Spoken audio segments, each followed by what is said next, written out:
মানবাধিকার কমিশন এইখানে যখন মানুষ মরে রক্ত লাগলে রক্ত দিব মানবাধিকার কমিশন এইখানে যখন মানুষ মরে এইখানে যখন মানুষ মরে। আসসালামু আলাইকুম ওয়া রাহমাতুল্লাহ। সমবেত জাতীয় নেতৃবৃন্দ, সংগ্রামী জনতা ও সাংবাদিক বন্ধুগণ, আপনাদের সামনে আজকের বিষয়বস্তু স্পষ্টভাবে বলে দেওয়া হয়েছে। আমাদের আজকের এই অন্তর্বর্তীকালীন সরকার জাতিসংঘের মানবাধিকার অধিকারকে বাংলাদেশে ডেকে আনার কোন ম্যান্ডেট জনগণের কাছ থেকে পায়নি। আপনারা এসেছেন নির্বাচন দিয়ে চলে যাবেন, নতুন কোন কঠিন কোন বিষয় জনগণের ঘাড়ে চাপিয়ে দেওয়ার অধিকার আপনারা রাখেন না। আপনারা এদেশে একটা মুসলিম দেশে পাশ্চাত্যের আদলে আপনারা প্রতিটা ব্যক্তিকে প্রমোট করতে চান।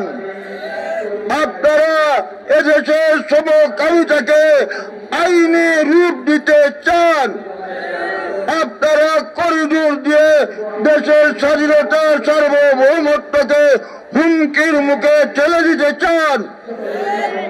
জেনে রাখুন, জমিয়তে উলামা ইসলাম ব্রিটিশ বিরুদ্ধে আন্দোলন করে তাদেরকে তাড়িয়েছে। আমরা জমিয়তে উলামা ইসলাম বাংলাদেশের নেতা কর্মীরা তাদেরই উত্তরাধিকার। তারা যেমন ব্রিটিশ আধিপত্য মেনে নেননি, এদেশের ছাত্র জনতা ভারতের আধিপত্যকে মেনে নেয়নি। কাজে আমরা এদেশের জনগণকে সাথে নিয়ে পশ্চিমাদের আধিপত্যকে মেনে নেব না। আমরা পশ্চিমাদের আধিপত্য মেনে নেব না।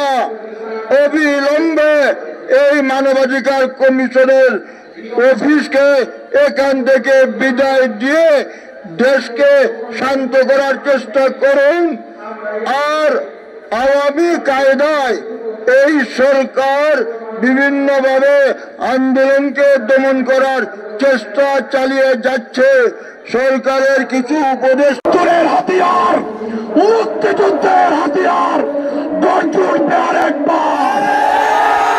24-এর হাতিয়ার গর্জে উঠবে আরেকবার। অনতিবিলম্বে জেলায় জেলায় জেলা প্রশাসক বরাবর স্মারকলিপি প্রদান কর্মসূচি পালন করা হবে। হাতিয়ার, মুক্তিযুদ্ধের হাতিয়ার গর্জে উঠবে আরেকবার। 24-এর হাতিয়ার গর্জে উঠবে আরেকবার। অনতিবিলম্বে